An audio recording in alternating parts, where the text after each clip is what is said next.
او د دې اونۍ تازه چاپ شوی پښتو کتاب حسینې خبرې دي. لیکواله یې هم حسینه ده.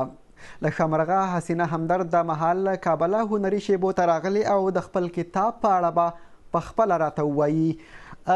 حسینه جانې ستړې مه شئ او د حسینو خبرو په اړه راته وغږیږئ چې څه مو پکې راټول کړي.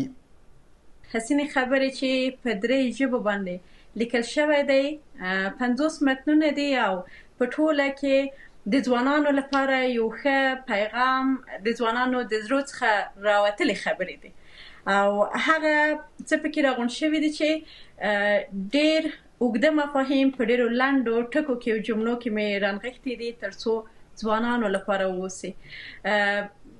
هغه څه دي چې په لوستلو یې زه ډاډه یم چې هر څوک په ځای کې پیدا کړي.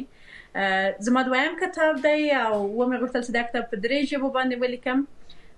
پښتو باندې لیکل شوی دی، په دري او په انګلیسي باندې ژباړه ده.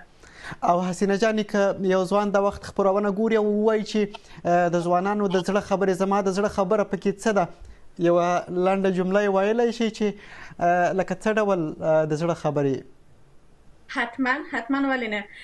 که چیرې راسو وایو چې تر ډېره پورې ځوانان ښایي د خپل وطن سره مینه ولري، چې دا یو سره حقیقت دی. حتما په دغه کتاب کې داسې یو څه پیدا کولی شي چې هغه د خپل هیواد د مینې په خاطر وي. که داسې یو څه اوسي چې هغه د ځوانانو لپاره د ودې او د رشد لپاره اوسي، انګیزه بښونکې جملې اوسي، داسې یو څه هم پکې پیدا کولی شي. کتابونه د خواته پراته دي، زه غواړم د کتاب نه یوه جمله راته ووایي چې کتاب سره موږ اشنا شو له لرې. ډېر ښه.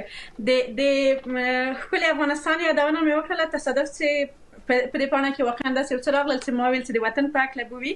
وایي که چیرې بې روحه شیانو خبرې کولی سوی، نو د لوی افغانستان غرونو او دښتو به کتاب قصې بیان کړي.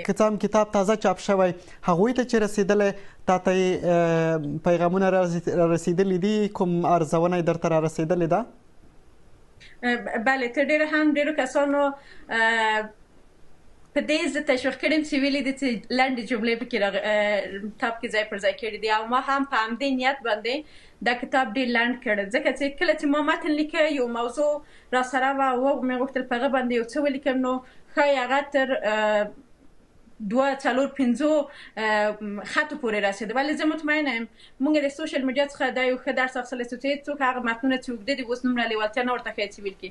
نو یو هغه ته چې ډېر هر مفهوم لنډ دی، دې ته هغه کسان چې دوی لوستل بیرته د دوی هغه فیډبک همدا و چې ښه توب د دې دا دی چې جملې لنډې راخیستل سوي دي او د دې تر څنګ دا چې ځای او وخت او سیمه پکې او ساعت پکې مشخص شوی دی، دا دوی ته ډېر جالبه و.